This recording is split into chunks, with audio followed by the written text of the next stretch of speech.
The sound of Shadow's claws striking the old wooden pier snapped Elijah Brooks out of his thoughts. The dog stood at the river's edge, tail held stiff and upright, staring at the water. This was no ordinary curiosity. It was a warning. Elijah set his teacup on the table and walked toward Shadow on the pier. The cold March wind hit his face, stinging his old battle wounds. He bent down to see what the dog had found. A suitcase floating in the water. Old brown leather, the corners worn. Who knew where the river had dragged it from? Perhaps with the spring waters rising, something lost for decades had surfaced. "Good work, Shadow," Elijah said quietly. The dog barked softly, as if to say, "What are you waiting for?" Elijah took off his boots and stepped into the cold water. After 12 months in Montana, he was used to this kind of cold. He reached for the suitcase, heavy and swollen with water. He pulled it out onto the dock. The lock was rusted and broken. Elijah pressed lightly and the suitcase opened. The smell of old paper rose from inside, but surprisingly the contents were almost dry.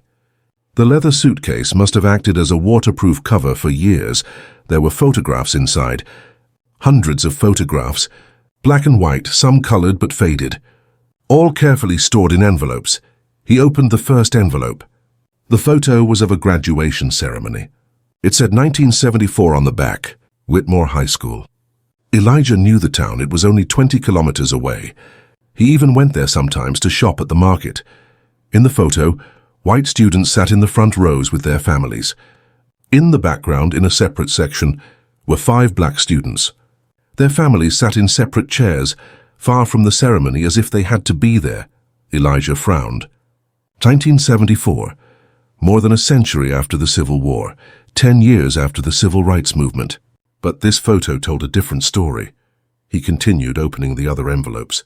A photo taken in front of a country club, a members-only sign at the entrance. In the background, black waiters entering through the service entrance. Another photo, a meeting in front of City Hall. Men in white suits, serious faces. A sign in the background, Property Owners Protection Association meeting. Shadow rested his head on Elijah's lap. The dog was restless. It was as if he could feel the weight these photos carried. Elijah reached into the bottom of the suitcase and found a thick envelope. Inside was a typewritten document. The title froze him. Project Separation, Voluntary Resettlement Program, 1972-1978. He began reading the document. What was written was a plan hidden behind official language. It was embellished with words like preserving community harmony and expanding economic opportunities, but the real message was clear. To remove black families from the town, the program offered incentives, prices slightly above market value to buy their homes, better job opportunities in other states, advanced school programs for the children. But the notes at the end of the document were less diplomatic. It is recommended that high taxes be imposed on the property of families who refuse to participate. Job opportunities should be restricted. Social isolation should be created. Elijah put down the document and looked at the river. The waters flowed silently, the surface appearing calm. But what lay at the bottom of the river? That night Elijah couldn't sleep. While Shadow slept at his feet, he watched the shadows moving across the ceiling. Questions swirled in his mind. Who owned this suitcase? Why had someone hidden these documents? And most importantly, who had thrown them into the river? Early the next morning he went to the town library. The elderly librarian, Mrs. Morrison, looked at him suspiciously.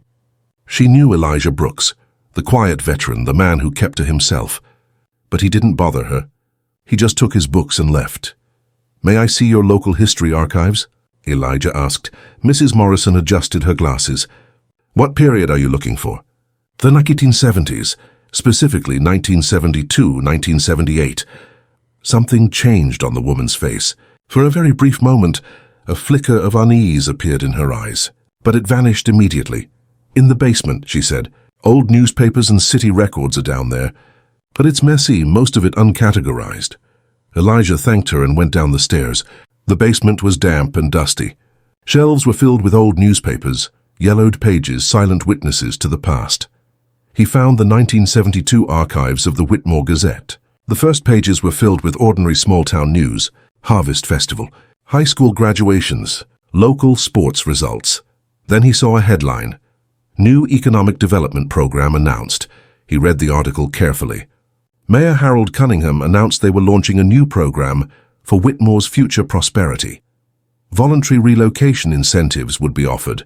Families seeking broader opportunities would be supported.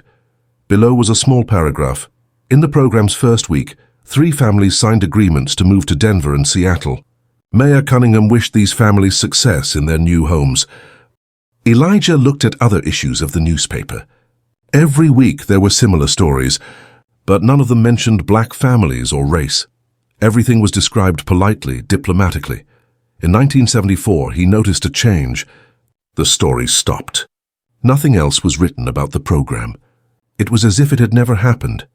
In the June issue of that year, he found a small piece of news. Local journalist Sarah Miller resigns. It was only 2 sentences.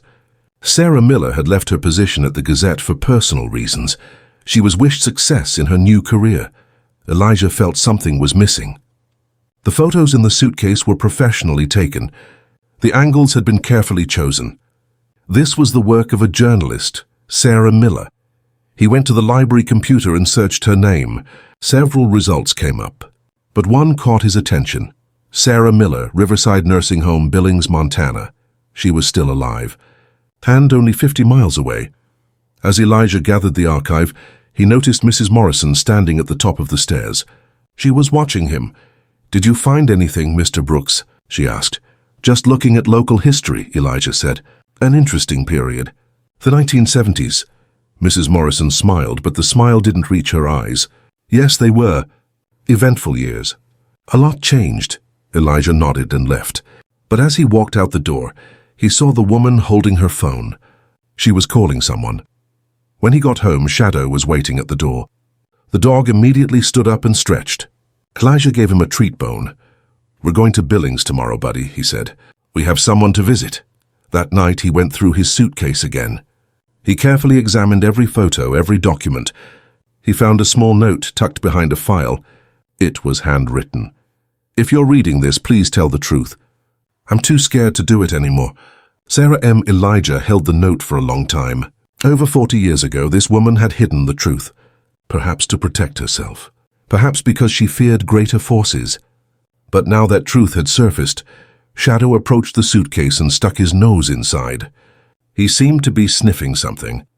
Then he reared up on his hind legs and started running toward his kennel. "What did you find, buddy?" Elijah asked.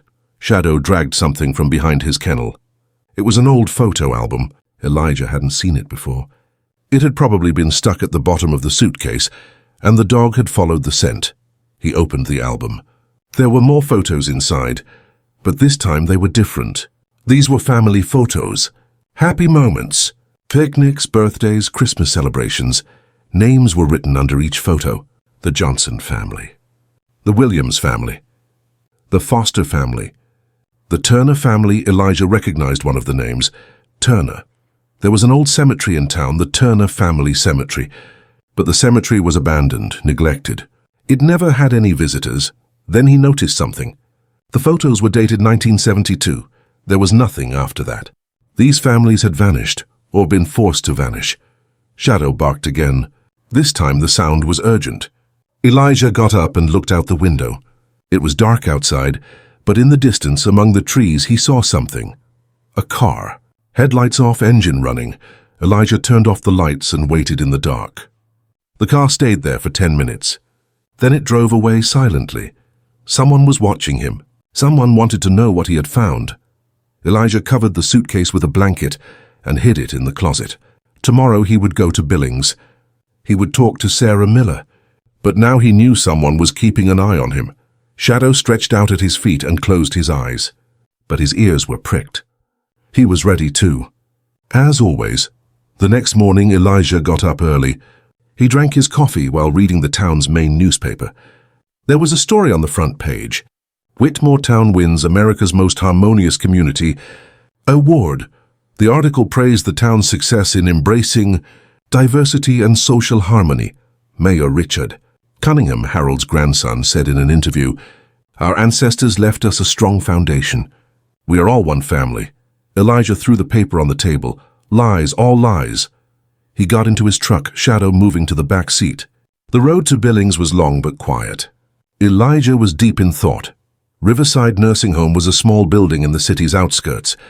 The young woman at the reception desk smiled at him. "I'd like to visit Sarah Miller," Elijah said. The woman's face turned serious. "Mrs. Sarah doesn't receive many visitors." "Are you a family member?" "No, but it's very important that I speak with her. It's about the work she did in Whitmore in the 1970s. The woman hesitated. "Please wait a minute." A few minutes later, a nurse arrived. "Mrs. Sarah wants to see you. But be careful not to tire her out. Her heart is weak." Elijah walked down the corridor. Sarah Miller's room was at the end. He knocked on the door and entered. An elderly woman sat in a chair by the window. Her white hair was neatly combed, her eyes clear. A slight smile appeared on her face when she saw Elijah. "You found the suitcase, didn't you?" said Sarah. Her voice was fragile but firm. Elijah was surprised. "How?" "Mrs. Morrison called me yesterday. She said there was a man looking through old newspapers in the basement. I threw that suitcase into the river.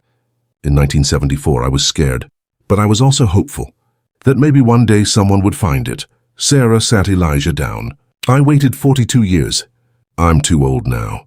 No one takes me seriously. But you're a soldier. People listen to you. What's the truth?" Elijah asked. Sarah took a deep breath and began to tell her story. Sarah Miller's hands were trembling. As she held the coffee cup, the porcelain clinked softly. Elijah reached out to help her, but she shook her head. "No, I can do it myself. I've been waiting 42 years to tell this story. My hands may tremble, but my voice won't." The afternoon sun streaming through the window cast a soft light across the room. Sarah gazed into the distance, as if returning to those days. "I was 23 in 1972, she began. "I had just graduated from journalism school. The Whitmore Gazette hired me. It was a small-town paper, but I was ambitious. I wanted to write real news, not just Harvest Festival results." Elijah listened quietly. Shadow lay at his feet, eyes turned towards Sarah as if he understood the story too. The first 6 months were routine. Local news, meetings, sports scores. Then one day I was sent to a city council meeting. Normally our old editor Bob would go, but he was sick. Sarah took a sip of her coffee. The meeting started in closed session. The press was sent out, but I waited in the hallway. Sounds were leaking through the door. They didn't pay attention.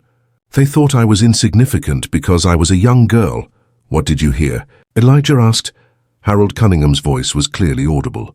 "We have to protect the character of our town," he said. "Property values are falling. Good families are thinking of moving away. We have to fix this." Sarah's voice hardened. Then someone else spoke. I don't remember his name now. "Well, how are we going to do that?" "The laws have changed. It's not 1950 anymore," Harold laughed. It was a cold laugh. "The laws have changed, but economic realities haven't. Money talks.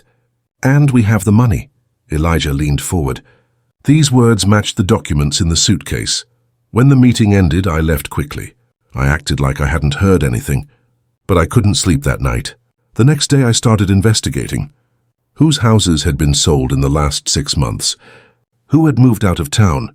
Sarah paused and looked out the window. I saw a pattern. Only black families' houses were being sold, and they were all being sold to a real estate company connected to the city. Clayton Development Corporation. Who owned it? Elijah asked. Harold Cunningham's brother, Robert Cunningham. It was all a family business. Sarah stood up and walked slowly to her closet.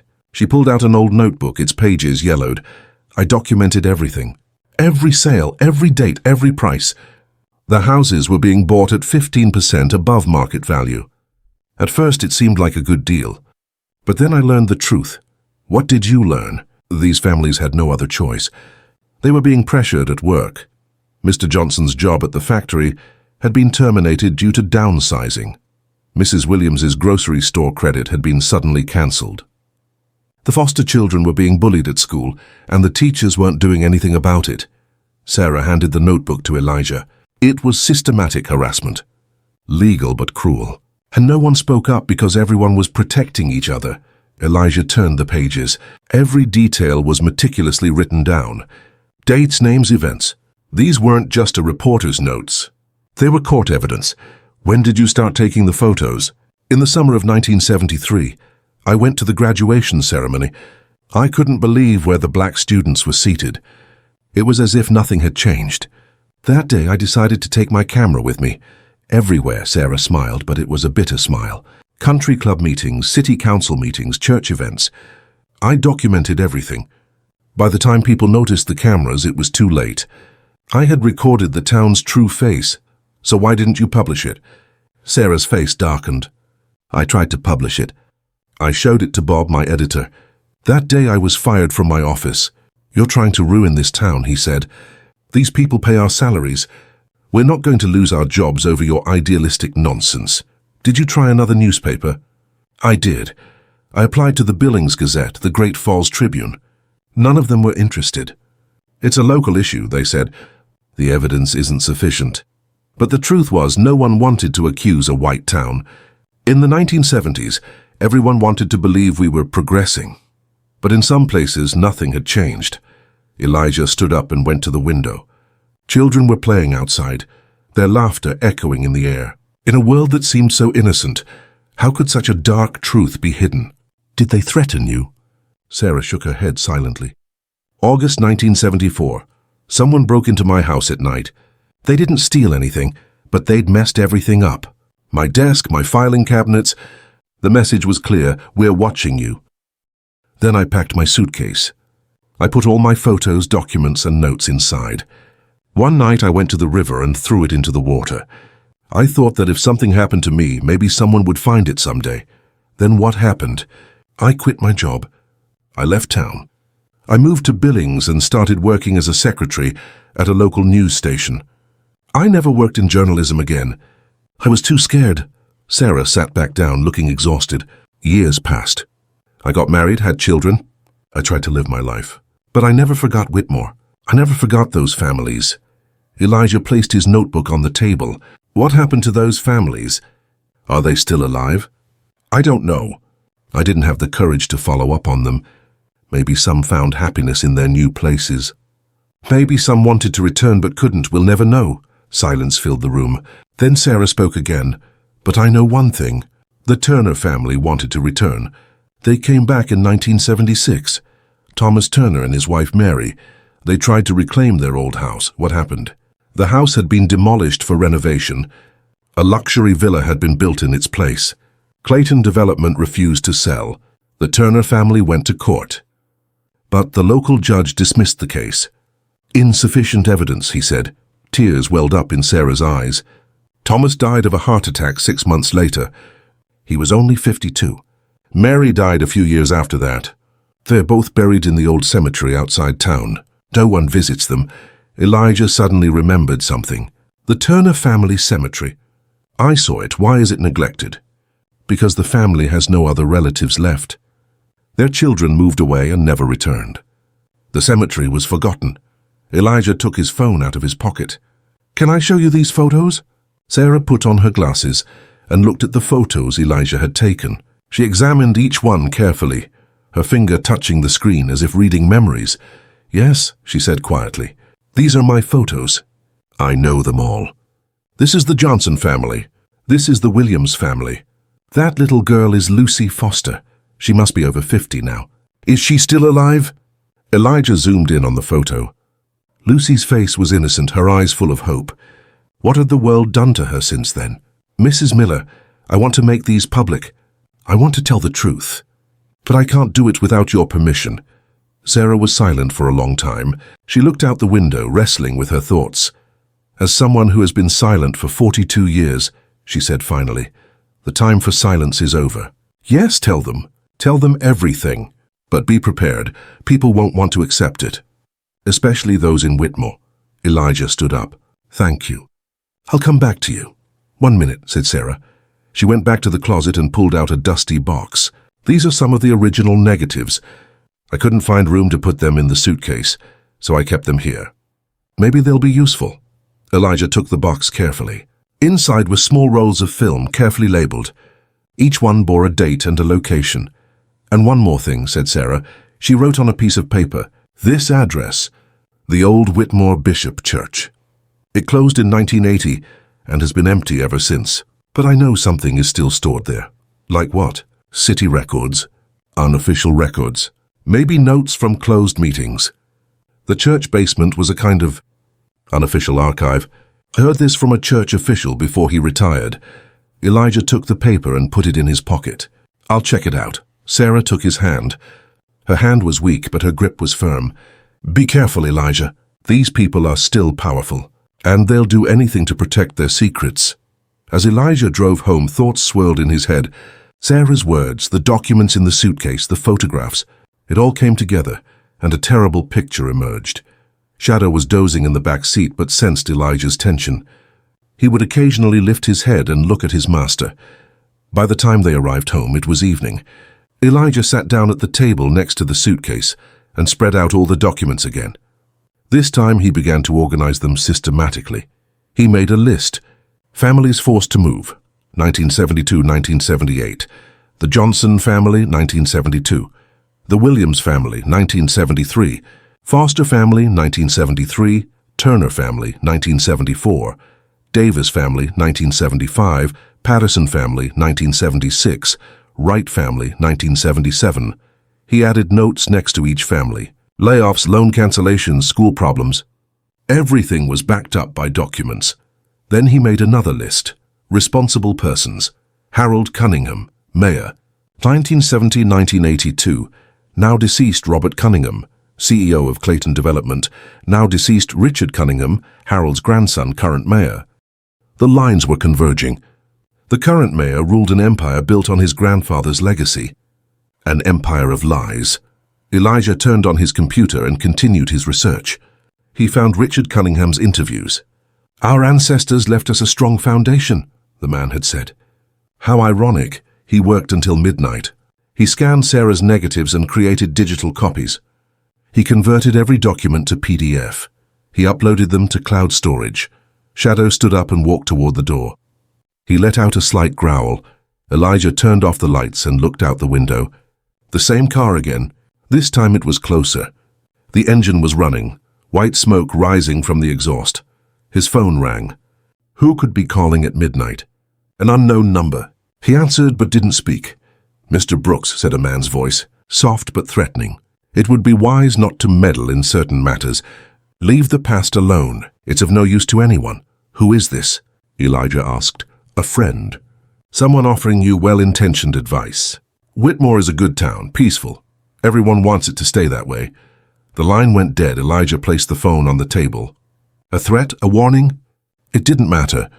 He had encountered far more dangerous things in his military career. He got up early the next morning. While eating breakfast, he glanced at the local news. Something caught his eye. The city of Whitmore has raised $2 million for its Historic Preservation Fund. Mayor Richard Cunningham said, Our past is our future.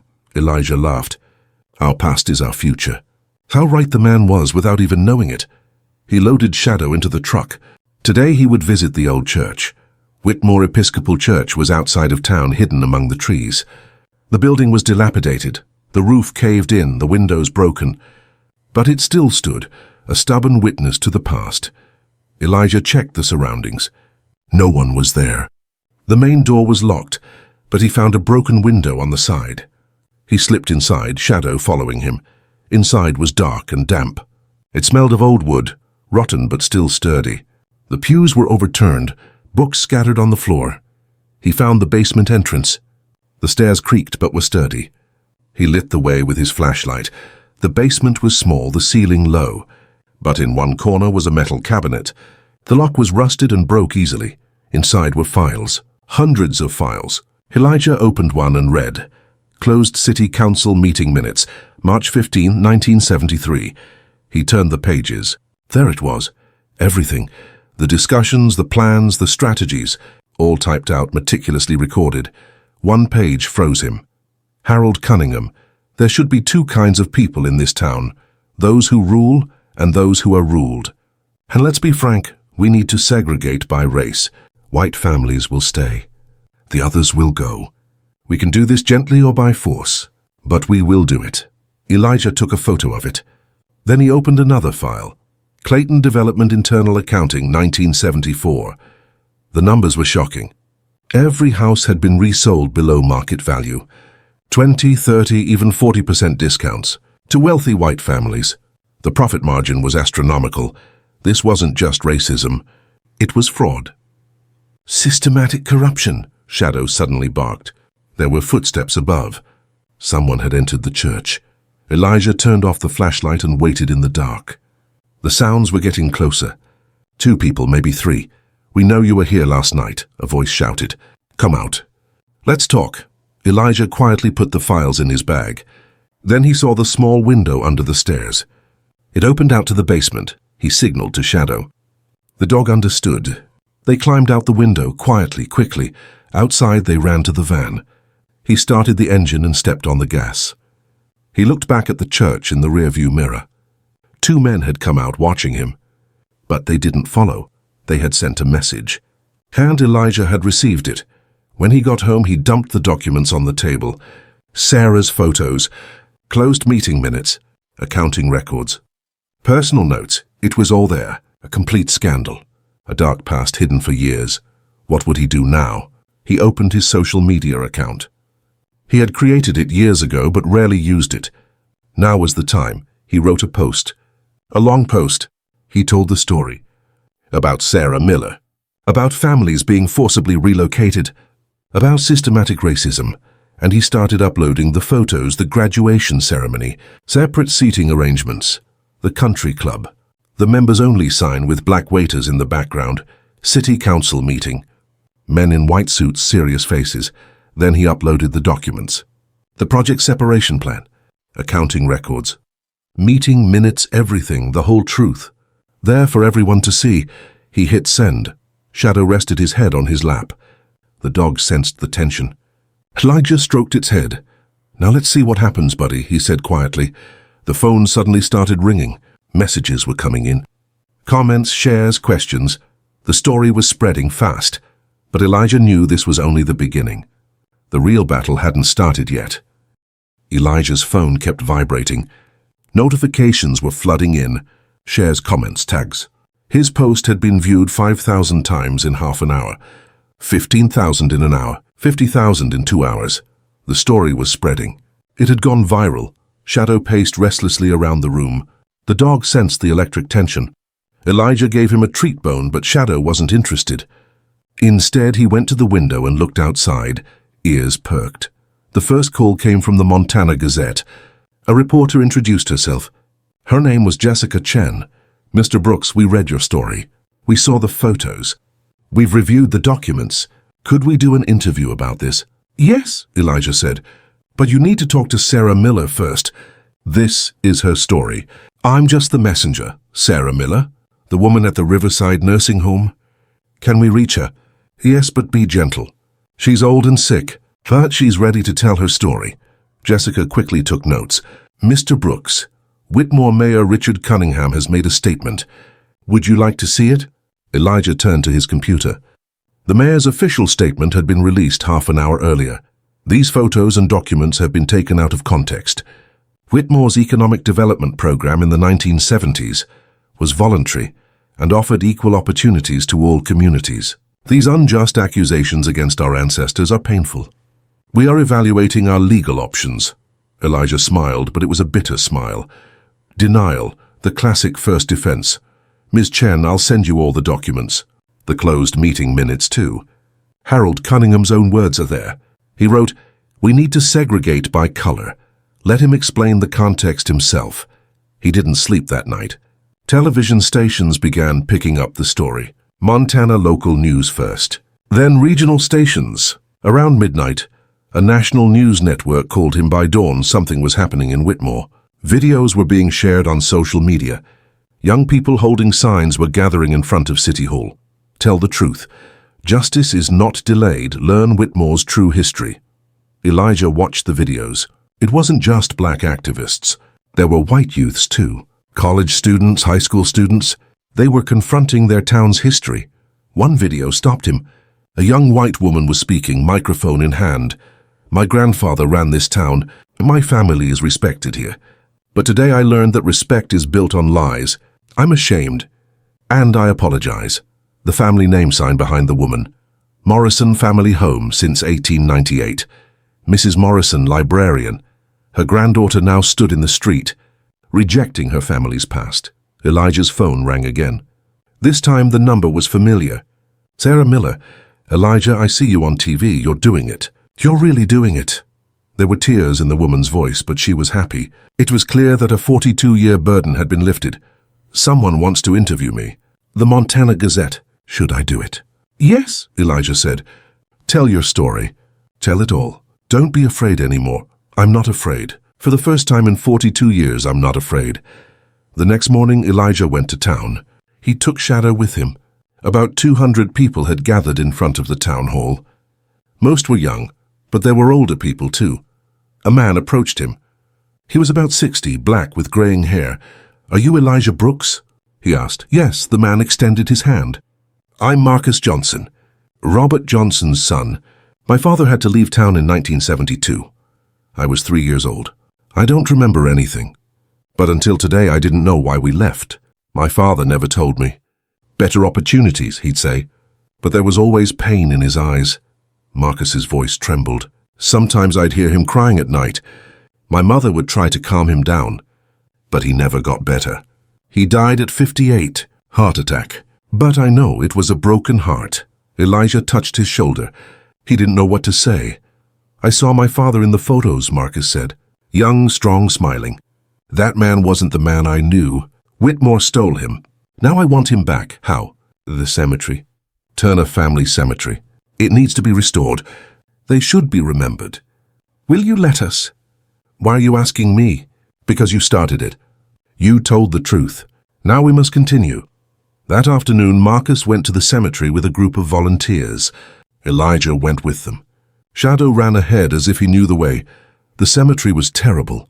Weeds covered the stone graves. Some stones had fallen over, some were broken. But they were still there. Thomas Turner, 1924-1976. Mary Turner, 1926-1981. Marcus knelt down. He began clearing the weeds with his hands. The others joined him. Young, old, white, black, all together. A television crew arrived and began filming. The reporter approached. Mr. Brooks, this movement is growing rapidly. People are calling it the Whitmore Truth. How do you feel about it? Elijah looked at the cemetery. People were working, cleaning, repairing. Shadow was playing with a child, happy. The truth always comes to the surface, he said. Sometimes in a suitcase in the river. Sometimes in a dog's nose. But it comes, and when it does, it can't be ignored. That night, Richard Cunningham held a live press conference. Elijah watched from home. The mayor looked tense. His suit was immaculate, but there was sweat on his forehead. First, let me be clear, Whitmore has always stood for justice and equality. The economic development program in the 1970s, it was a lie. Someone shouted from the crowd. Security stepped in, but Cunningham raised his hand. Please, I'll take questions later. No, shouted another. Answer now. Did your grandfather force families to relocate? Cunningham swallowed. My grandfather was a man of his time. We can't judge him by today's standards. Is that an apology? Asked a reporter. As a town, perhaps imperfect decisions were made in the past, perhaps. The crowd was seething. Cunningham was losing control. Fine, yes, wrong things were done, but it wasn't me. I wasn't there, but you stayed silent, someone shouted. You stayed silent for years, and now you've won the America's Most Harmonious Community Award. The press conference descended into chaos. Cunningham hurried toward the exit. Cameras followed him. Elijah turned off the TV. It wasn't enough. Denial, then a reluctant admission, but no real apology, no real responsibility. The phone rang. Sarah Miller was calling again. The Montana Gazette published the interview, she said. They called me the silent hero. I'm no hero. I was a coward. A coward wouldn't hide the truth, Sarah. It took courage to throw the suitcase in the river. It took courage to believe it would be found one day. Sarah was crying silently. I got an email from Lucy Foster. The Foster family's little girl. She's 53 now, lives in Seattle. She cried when she saw the photos. Finally, someone remembered, she said. Elijah swallowed. Did anyone else call? Yes, the Williams family, the Patterson family, the Davis family. They're all alive. They're all watching. And they're all thanking you. The next day, national news picked up the story. CNN, MSNBC, Fox News. Everyone was talking about Whitmore. Some defended the town. The past is the past. Some condemned it. Systemic racism cannot be forgotten. But change had come. The town council called an emergency meeting. Open to the public, 2,000 people gathered in the town hall. Hundreds waited outside. Elijah walked in. People looked at him, some with respect, some with anger. Shadow was by his side, wearing his working dog vest. No one could stop him. Richard Cunningham took the podium. His face was pale. "I came here today to apologize," he said. His voice trembled. A true full apology. As the town of Whitmore, we ran a program in the 1970s that systematically targeted black families, tearing them from their homes, their jobs, their communities. It was discrimination. It was injustice. And it was unacceptable. The room was silent. My grandfather, Harold Cunningham, ran this program. My great-uncle, Robert Cunningham, profited from it, and I built a career on their legacy. I accept responsibility. Marcus Johnson stood up. Accepting responsibility isn't enough. What will you do? Cunningham took a deep breath. The town council will establish a Truth and Reconciliation Commission. We will meet with the affected families. We will discuss compensation. The Turner family cemetery will be restored. And we will open a history museum with Sarah Miller's photographs. We will call it the Museum of the Unforgotten. It's not enough, someone shouted, but Marcus raised his hand. It's a start. It's not perfect, but it's a start. And I accept it. The meeting went on for hours. People shared their stories. Anger, tears, but sometimes hope too. An elderly white woman stood up. I'm Mary Henderson. My husband was on the town council in 1973. I would hear their arguments at home. I told him, this is wrong. He said, it's business. We divorced. But I stayed silent too. That's my fault. The room applauded. It was acceptance. Real acceptance. When Elijah returned home that night, he felt exhausted. But he also felt lighter. The burden had been shared. Shadow went to the kitchen and drank some water. Then he lay down at Elijah's feet. The dog was peaceful. His duty was done. The phone rang one last time. It was Jessica Chen, a reporter for the Montana Gazette. Mr. Brooks, breaking news. The Cunningham family has agreed to pay a total of $5 million in compensation to the affected families. Also, all of Clayton Development's records will be made public. Elijah shook his head. Money couldn't change the truth. But justice was being served. One more thing, said Jessica. Richard Cunningham has resigned as mayor. He said, my family has done enough damage to this town. Elijah hung up the phone and looked out the window. The stars were shining outside. The Montana sky stretched on forever. A dog, a suitcase, a truth. Sometimes changing the world was that simple, but this wasn't the end yet. 3 weeks had passed. Whitmore was no longer the same. The quiet streets, the small-town routine, all had been shaken by an earthquake. But this earthquake had not brought destruction. It had brought cleansing. Elijah went for a walk with Shadow every morning. The townspeople now treated him differently. Some thanked him. Some turned their heads away. But no one could ignore him. Turner Family Cemetery had been completely transformed. Marcus Johnson and his team of volunteers had worked there every day. The weeds had been cleared. The gravestones had been repaired. A new fence had been erected, and at the cemetery entrance a new sign had been erected, Turner Family Cemetery, dedicated to the unforgotten. Today was a special day. Sarah Miller was coming from Billings. She was returning to Whitmore for the first time in 42 years. Elijah had set out to meet her. Shadow looked restless in the back seat. The dog had been acting strangely for the past few days. He would stay at the cemetery for a long time, searching for something among the trees. Elijah had attributed it to his curiosity. But today Shadow was particularly tense. What's up, buddy? Elijah asked. Today's an important day. Did you sense it? Shadow gave a soft bark. But it was a worried bark. They picked Sarah up from the nursing home. She had grown thin, but her eyes were shining. The light of life had returned. Are you ready? Elijah asked. I've been ready for 42 years, said Sarah. As they drove toward town, Sarah looked out the window. Everything had changed, yet it was familiar. The old shops, churches, houses, memories flooded back. I used to work over there, she said, pointing to the old Gazette building. It's a cafe now. Whitmore has changed a lot, Elijah said. It was overrun by the media for the last 3 weeks, but it's calming down now. Good changes? Some. There are new faces on the city council. Young people from different backgrounds. And the museum. The museum will be beautiful. The Museum of the Unforgotten. Sarah smiled. Her beautiful name. When they entered town, Elijah turned unexpectedly. Turner Family Cemetery. I wanted to come here first, he said. I want to show you something. When we reached the cemetery, Shadow leapt out of the truck. The dog immediately ran to the south corner, his nose searching among the trees. Shadow finds things in this area, Elijah said. He has for the past few days. Probably wild animal tracks, but Shadow stopped. Under an old willow tree, there was a small depression in the ground. The dog was digging there, his claws tearing at the soil. Shadow, no, Elijah shouted. No digging in the cemetery. But Shadow didn't stop. He dug deeper, and then suddenly stopped. He lifted his head and let out a strange sound. A mix of pain, confusion, and fear. Elijah approached, and he saw in the dirt in the hole Shadow's claws had dug, something white appeared. At first he thought it was a rock. Then he recognized its shape. Bone.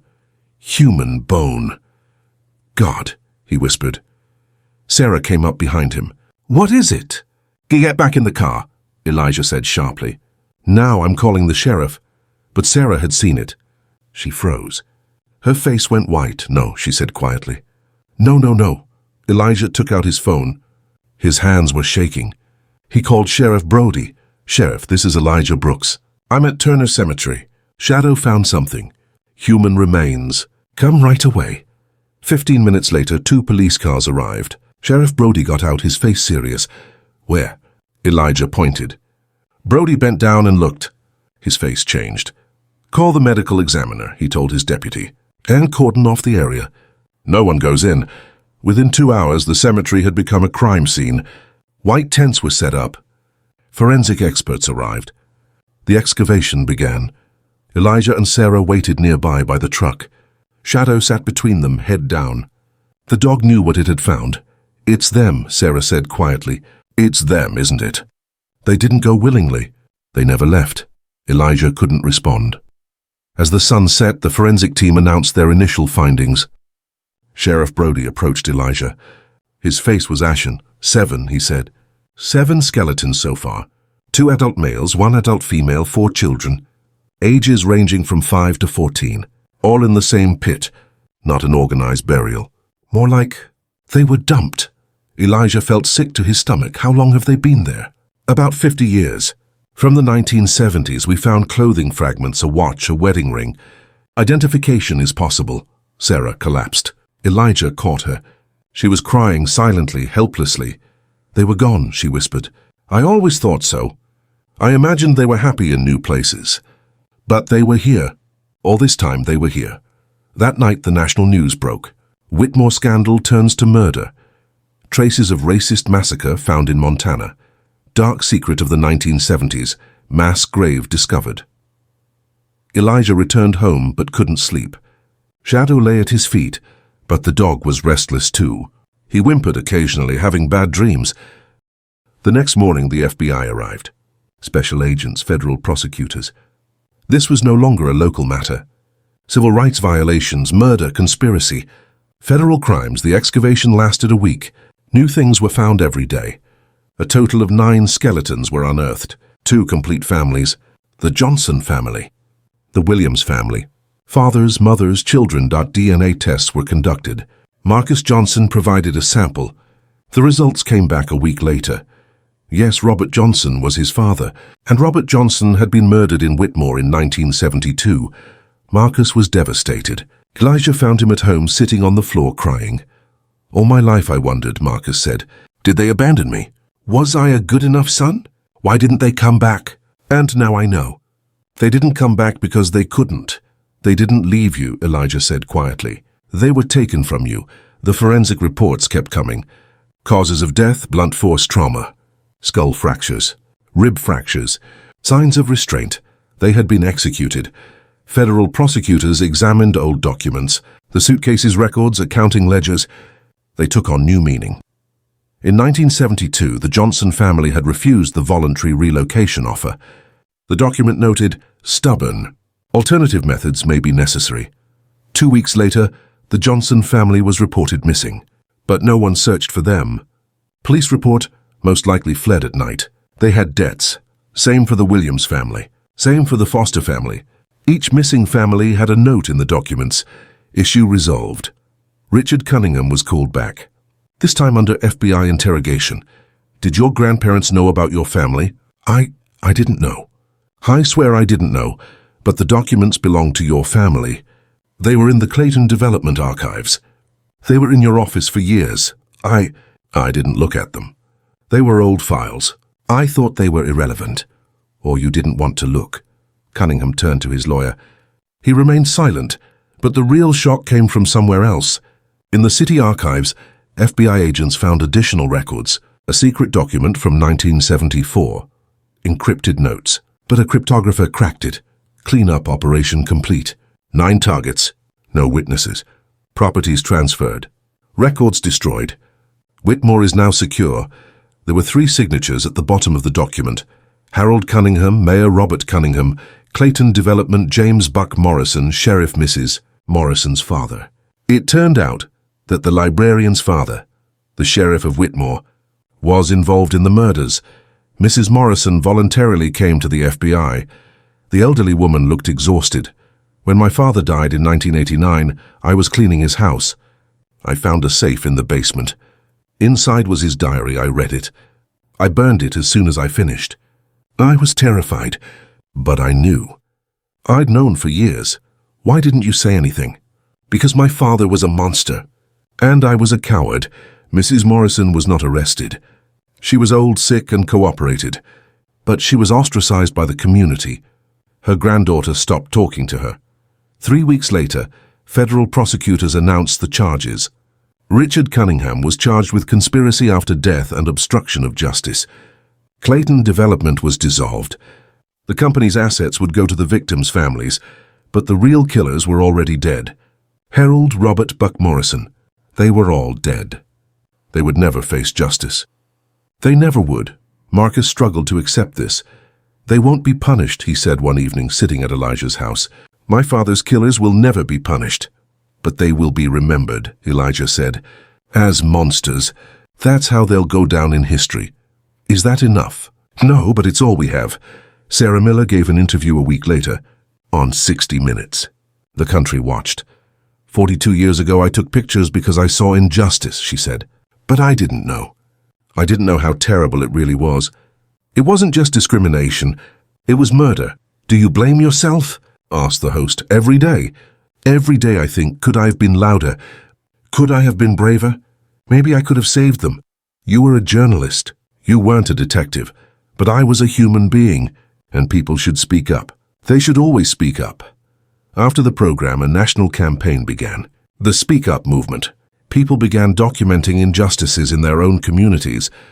They refused to remain silent. Whitmore had become a symbol.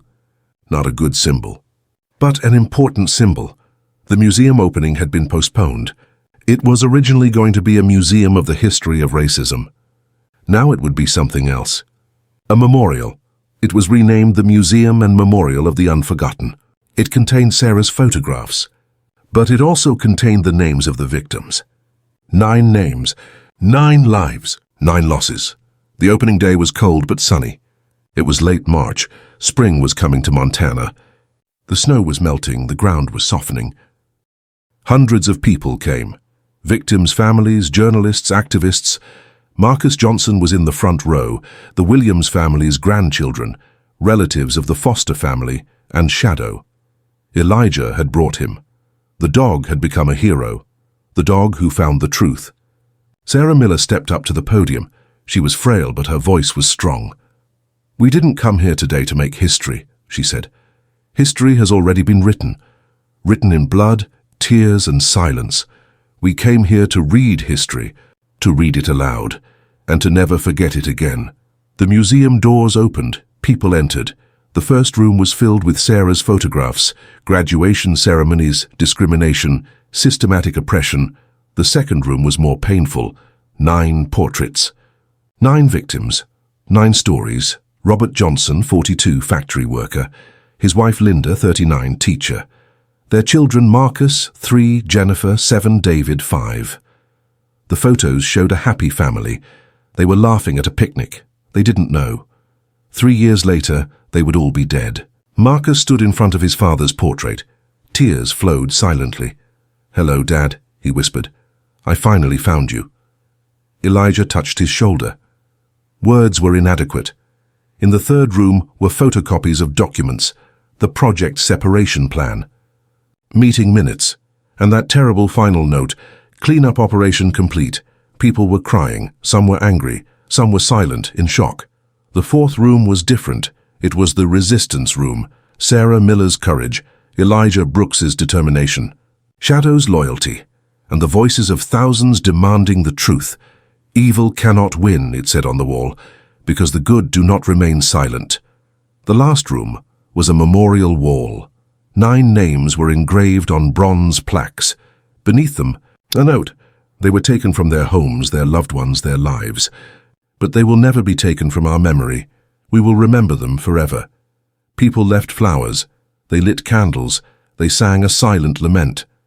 When the opening ceremony ended, Elijah and Marcus stepped outside. Shadow followed them. "The museum is beautiful," said Marcus. "But is it enough?" "No," Elijah said honestly. "Nothing is enough, but something is better than nothing."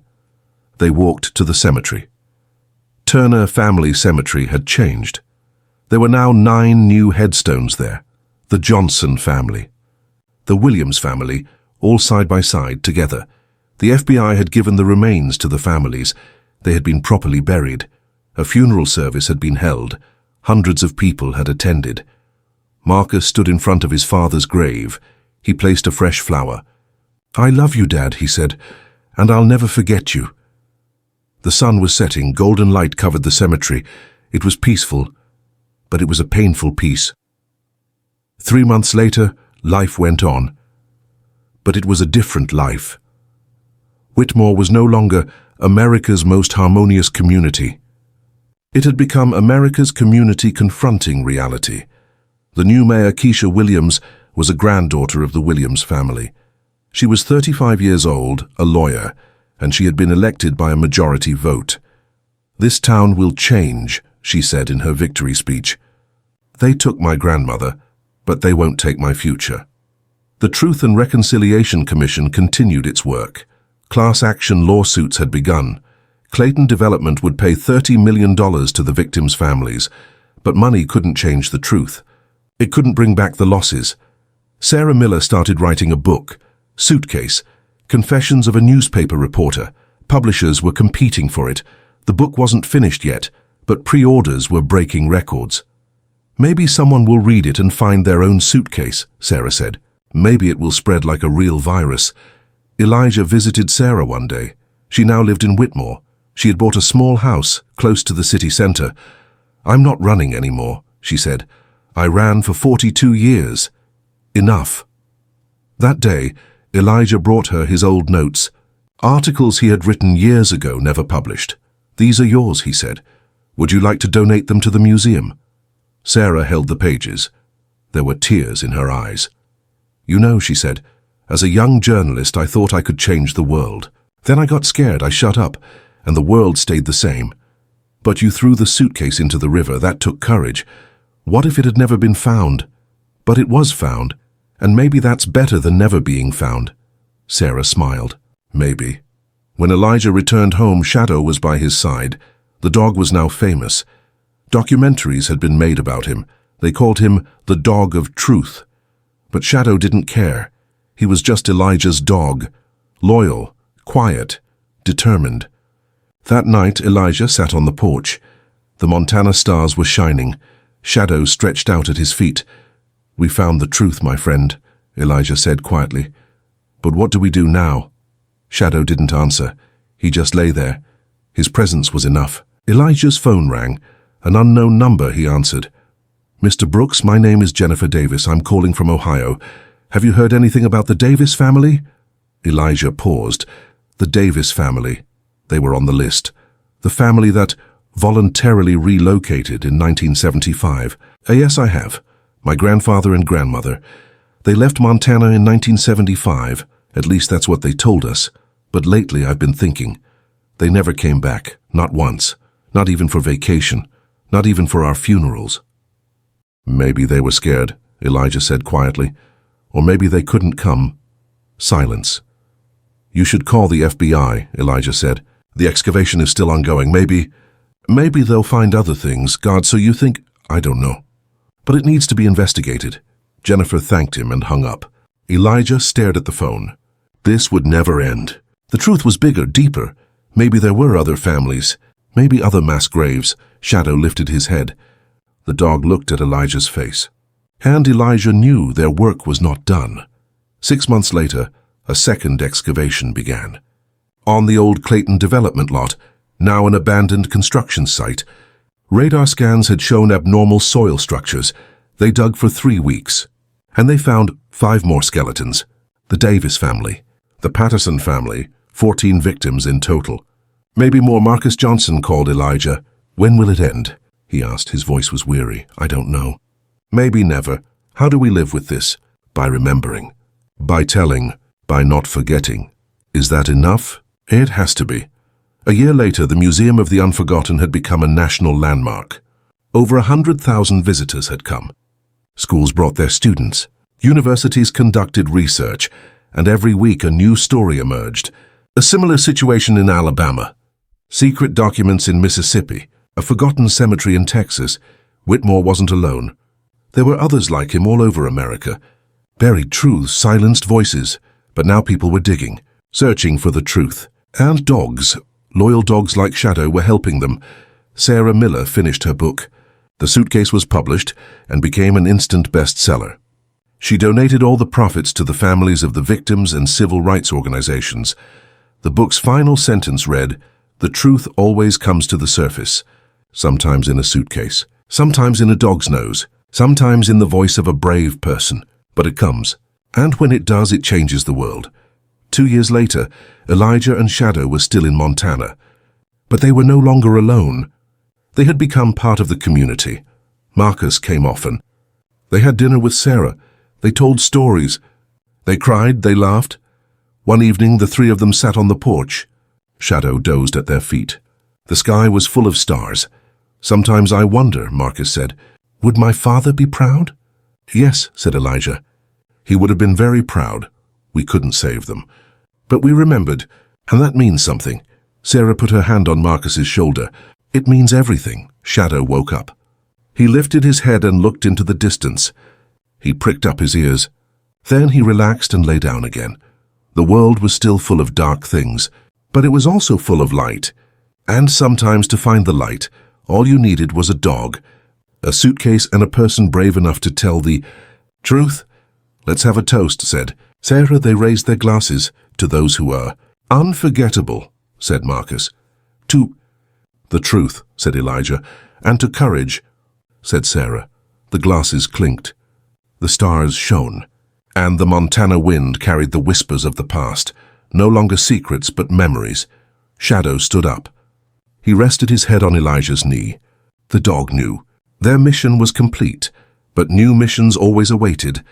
The truth always lay waiting to be unearthed, and they, Elijah, Shadow, Sarah, Marcus, and thousands of others were ready, because silence was no longer an option. The truth must be told always, forever. Sometimes justice is delayed. Sometimes the truth is buried. But it is never lost forever. A veteran, a dog, a suitcase. These changed the world, and you? What will you find? What will you tell? What will you remember? Because each of us is on a watch. The watch of truth. And our watch never ends. If this story touched your heart, share it. Tell us your thoughts in the comments, because silence is letting them win. And if you suspect there are hidden truths in your own town, in your own past, ask, investigate, dig, because like Elijah, like Sarah, like Shadow, you too can be a hero of truth. 5 years later, Elijah Brooks was now 60 years old. His hair had turned completely white, but his eyes were still sharp. Shadow, now 10 years old, was by his side, a little slower but still loyal. The Museum of the Unforgettable received 50,000 visitors a year. It had become an international symbol. It was included in human rights tours, and most importantly, the children, grandchildren, and great-grandchildren of 14 families came here every year. Remembrance Day, every March 15th, Discovery Day. This year something special was happening. Sarah Miller's statue would be unveiled, bronze at the museum's entrance. Camera in hand, a determined look on her face, Marcus Johnson gave a speech. Today we honor a woman here, but not just her. We honor every person who speaks up, every digging dog, every veteran searching for the truth. Whitmore taught us a lesson. The past never dies. It's only buried. And our job, all of our jobs, is to dig it up, to bring it to light, to remember. The statue was unveiled. Sarah was there, 90 years old in a wheelchair, but smiling. Tears were streaming down her face. I never expected it, she whispered to Elijah. I never expected to be a hero. Being a hero isn't about being chosen, Elijah said. It's about choosing to speak. At the end of the ceremony, Elijah and Shadow walked to the cemetery. 14 graves covered in beautiful flowers. Each bore a name, a story, a loss. Elijah stopped at each grave. He stood in silent tribute. Shadow waited with him. Marcus was waiting at Robert Johnson's grave. I come every year, Marcus said. And every year I tell him, you won, Dad. They killed you, but they couldn't kill your story. Elijah nodded. Stories never die. People die, but their stories live on. The sun was setting. Golden light covered the Montana hills. It was one of the most beautiful moments in the world. Shadow suddenly woke up. He raised his head and looked into the distance. He had heard something. What is it, friend? Elijah asked. Shadow stood up. He walked to the edge of the graveyard. Nose to the ground, he searched for something. No, Elijah said. Please, no. Not another one. We've found enough. But Shadow stopped. At a spot. He didn't dig. He just sat and looked. Elijah approached. He looked. There was a small plaque in the dirt. New. Someone had placed it there recently. It read, For the 14 souls buried here. We forgot you. Don't forgive us. Just learn from us. Whitmore New Generation, Elijah smiled. Tears came, but they were happy tears. Look, Shadow, he whispered. They're learning. They're finally learning. Shadow wagged his tail. Once. Twice. The task was complete. Truly complete. And the Montana wind whispered a new song. The song of remembrance. The song of hope. The song of truth.